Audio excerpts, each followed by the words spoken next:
Hey guys, welcome back to Total Tactics Football. It's Fran here, and we'll be covering the Game Week 1 updated draft video, as of right now, as of this week. And I think the interesting thing I think we have here with this season, as we've discussed previously, is that simply put, there are a lot of good budget options, I think, both in the midfield and in terms of forwards. And, for that reason, it makes sense to go quite deep into, once again, the attackers. And I think for that reason, a lot of people have opted for some pretty, I think, standard defenders where you have a lot of 4.5 defenders as well, and then a kind of premium trident. But if we just look at the defenders first, I think I have a very similar kind of defensive lineup to most teams, with the exception of kind of cutting out some of the 4.5. So the defenders I have are Lamptey, Mankila, who's obviously just pure bench fodder at this point, and then Shaw, Digne, and Trent Alexander-Arnold. I think one of the first questions you might ask when I've composed this kind of backline is, what happens? What if you want to try a Robertson kind of partnership with Trent? And I would totally agree. Like that makes a lot of sense to me, to be honest. Because I think if we look at the underlying stats of Trent and Robertson, I think even last season, they're very similarly kind of fantastic. I think the value that I've created here in terms of this chart is just kind of looking at points per match and then kind of rating these players by points per match divided by their price. Now, of course, this kind of doesn't really take into account people who are super subs, but I've done the extra step and kind of removed people that I think are rotation risks for this kind of list, and I've created a list for great picks so far that we can discuss outside of my team. But the reason why I've gone for Robertson, for Trent rather than Robertson right now, is because I expect, when looking at the underlying stats of Trent Alexander-Arnold, that he's going to have a fantastic season. I think, yes, he's dealt with some injury issues, but that just tells me that you can just swap to Robertson if you actually feel that Trent is injured, right? It doesn't mean that you actually need to go for a double of them. A double up with them is a bit ambitious, I think, given the fact that we still haven't seen what Van Dijk looks like when he's coming back from injury. Of course, we know he could look fantastic and he could look renewed and great. But they're still also missing Wijnaldum as well, who I think is also another kind of asset that I think is key to the way they kind of hold the midfield together. And for that reason, I don't want to really triple up on Liverpool right now. And, just in case, let's say, if Liverpool are firing, you might also want to go Mane. So that's the kind of reason why I don't want to touch a triple up of Liverpool right now. For that reason, I've just kept a Trent. His underlying stats are fantastic. The highest chance creator for the league last season in terms of defenders. And simply put, I think he's a must-have. And then the next kind of pick is going to be Shaw, who actually has, I think, the highest ownership of all defenders. And, I think that's coming off the back of his fantastic Euros performance as well, which a lot of people have been enamored by. And simply put, he underperformed, I would say, compared to his statistics last season, as a trans creator. And that's why he's a little bit lower down this list. He's also recovering from a rib injury, so we have to kind of see the extent of that. But there's also options, for example, if he has a rib injury and he's not going to start the season, to potentially go for a Man City defender. I think Stones makes sense, and I think Cancelo makes sense as well. I wouldn't really touch the West Ham defenders just yet, but there's also an option to perhaps also rotate into someone like Telles, who's going to be cheaper at 5.0 and give you a bit of budget flexibility, and then also look at someone like Wan-Bissaka if you must. Now, just going back to the team, though, I think the kind of controversial pick is going to be Digne. But I think the recent Everton news, as unfortunate as it is, let's just hope it's not a reality.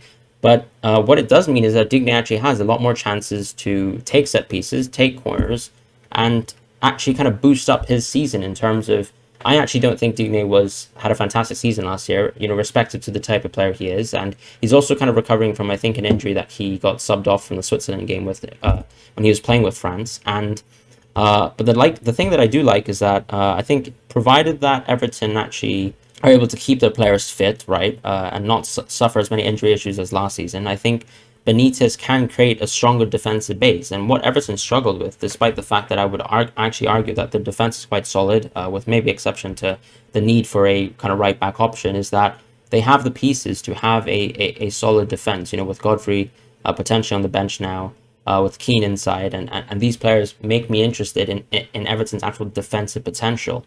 On the other hand, I think the contrast is going to be, why not go for someone like these West Ham fullbacks? And even though I've rated them as great picks, I think the reason why is because simply I'm not so fond of the actual West Ham back line. I think it's a lot weaker compared to Everton's, and I think with West Ham it actually makes more sense to go for the attacking options, and I wouldn't really want to double up on West Ham just yet this season, especially with Lingard gone as well. So I think it makes sense to have one piece from West Ham, but not more than that. And I think, with Lamptey, we all know that he is honestly at 4.5, literally the best 4.5 option in the game. I don't think there's really a question about it as long as he gets to play and as long as he looks good from injury. Now, of course, that's going to be a qualifier, right? Players don't necessarily come back great from injury, but at 4.5 price, I think it's worth that kind of risk, worth that kind of bargain. I'm not so fond of, let's say, getting a Leicester centre-back such as Fofana, as people are, or even getting Ayling, who got 0 goals and 0 assists last season. If anything, I'd rather go for someone like Llorente from Leeds.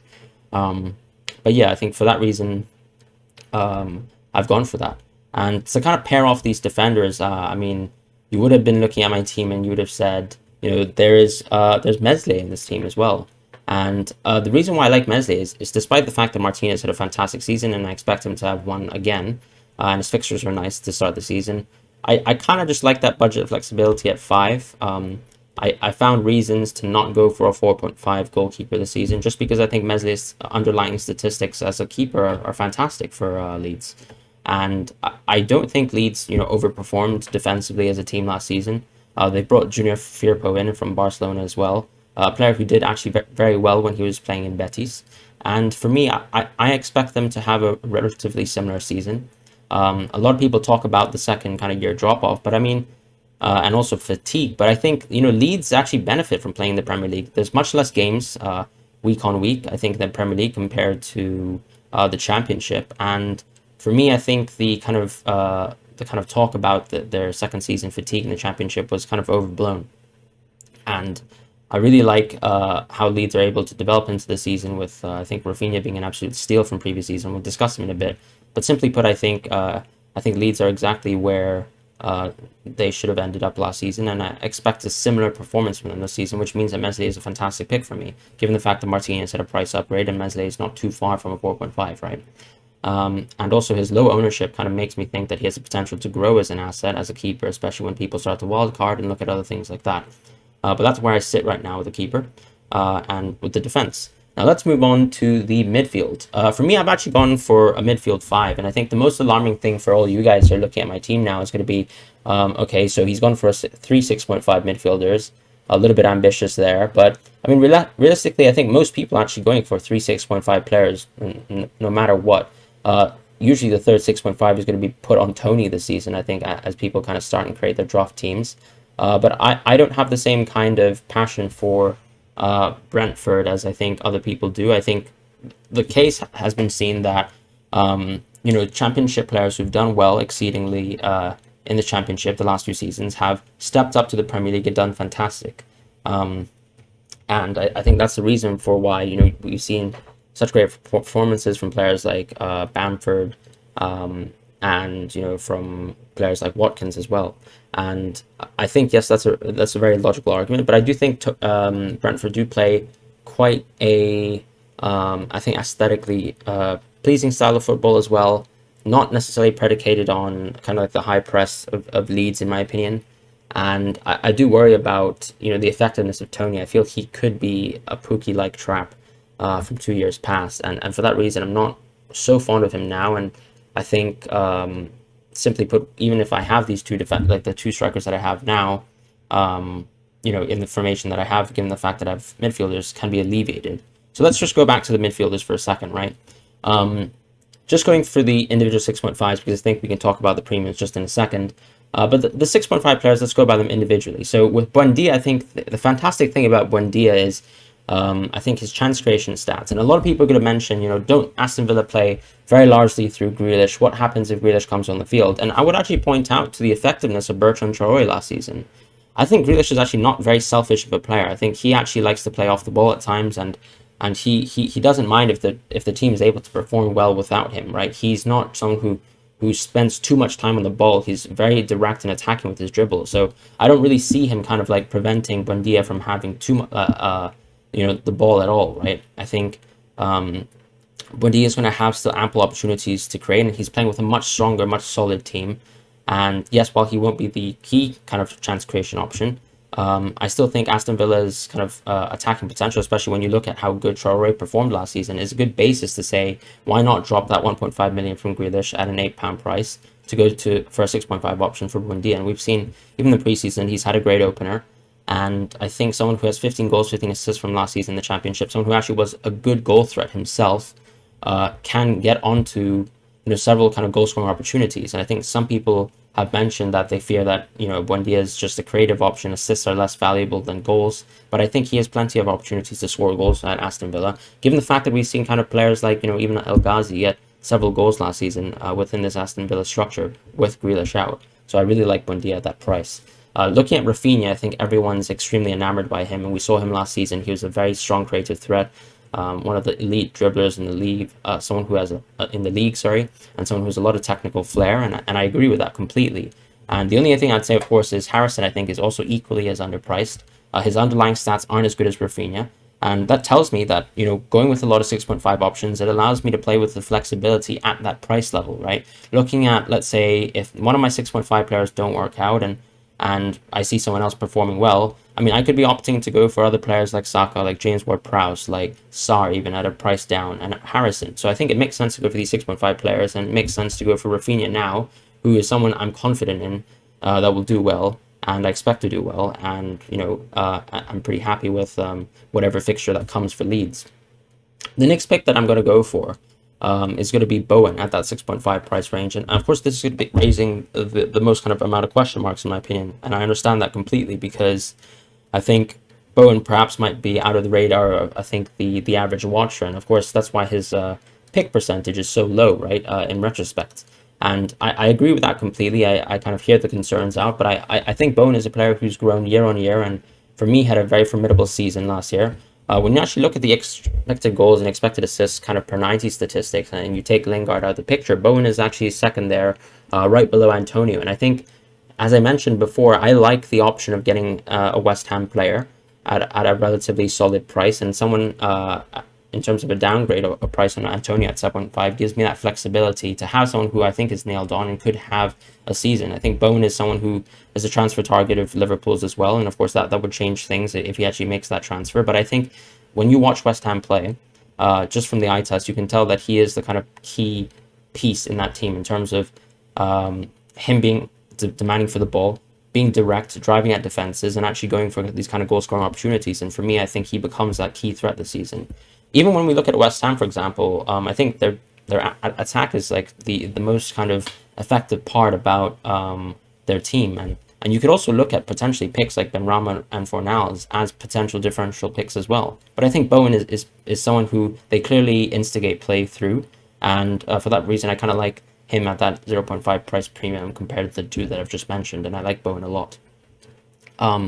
Now, let's just talk about the premiums, and I think this is going to be a very brief discussion on Kane. I think, simply put, I am going to go with Salah and Bruno for now until Kane secures that transfer to Man City, because I don't think that's 100% going to happen. We've had a lot of like silly sources like the Sun saying that the Kane transfer has been finalized, but I mean that's not been confirmed, so I'm not going to use that as a basis for picking Kane right now.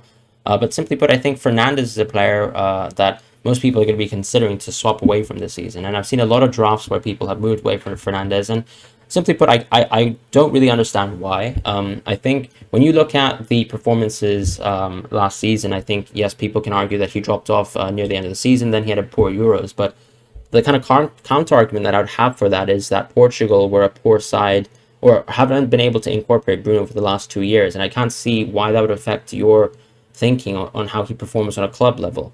And then, of course, with the Rashford kind of injury and then Sancho coming in, I don't really see his time on the ball really being diminished too much. And there's also the rumor of Man United moving to a 4-3-3, but with the midfielders that they have, do you really think that they can actually operate in that structure? I don't think, even though they will try to go through the structure at the start of the season, at least, until they actually get some solid midfield signings. So for my thinking, I think Bruno is still a fantastic player. Some people are opting for Cavani, which I think is actually reasonable. And then Greenwood as a downgrade, I don't really think it makes sense too much. Perhaps you could play Sancho on the left and then have Greenwood on the right. But still, I think it makes sense to go with Bruno. Another reason why is just simply penalties, right? I mean, there's, like we don't have to go into all the jokes about Fernandes, but simply put, look at Man United's penalty stats in the last 3 seasons, especially under Ole, and especially with the introduction of VAR as well. With the introduction of VAR, when you have technical players all over the field, which United do, young technical players who can actually draw penalties with ease, simply put, the person scoring those penalties is going to be Bruno Fernandes. And I can't see why he's not going to get at least 10 penalties this season as part of the team. Perhaps he'll miss one, but we're talking roughly 45 points just from penalties. And then he is a set-piece threat as well. So for me, I don't think there's any reason to move away from Bruno, bar the fact that Kane has once again another world-class, out-of-this-world season. Right, but we'll discuss that when that comes, and perhaps it might be just a call for a wild card. But for now, I go with Bruno, and I start with Bruno. And then when we actually look at the forwards, I think the interesting thing here, of course, is a lot of people, as I mentioned, are going for Tony or going for a very solid, stable, kind of 7.5, 3x striker setup where they have, let's say, Iheanacho coming in as well, or even Antonio, in place of the two strikers that I actually have here. But I've actually just gone for DCL and Watkins. And what I like about DCL is, first of all, the fixture run and then the ability to price down if I don't think he's actually going to perform very well this season, and even the flexibility to move into Bamford. And then what I like about DCL as well is just that in this structure, I think he actually could be, someone who's put onto penalties with the recent Everton news. That could be a huge benefit for maybe additional 15, 20 points this season, right? And that's what I like about that, especially with them actually kind of stocking up on a few wingers as well, who could be a bit more technical around the box and maybe draw a penalty or two to support him. And simply put, I think it's going to be another good season for DCL, because I think Benitez is a very capable manager who can do well on his first season, no questions asked. And, when we look at the kind of other striker here, we're talking about Watkins, someone who is going to benefit from, I think, the increased strength of the Aston Villa side with Buendia coming in, provided that Grealish stays, of course. And simply put, I think his underlying stats are very, very beneficial and look very good. The fixtures look good as well. If it doesn't look like he's going to continue the performance, versus some of the bigger teams, then of course you have the flexibility to swap away from Watkins, which I think is totally reasonable. And for that reason, I've gone for Watkins and I've gone for DCL. And if we just look at kind of our overall team shape, my overall team is, as it stands, is right here. This is the team that I'm going to go with this season. I'm very happy with the way it looks now, but of course, as things change and progress, we will try to adjust this, before the season starts. And if you guys have any questions in the comments, please let me know. But otherwise, have a wonderful weekend and take care.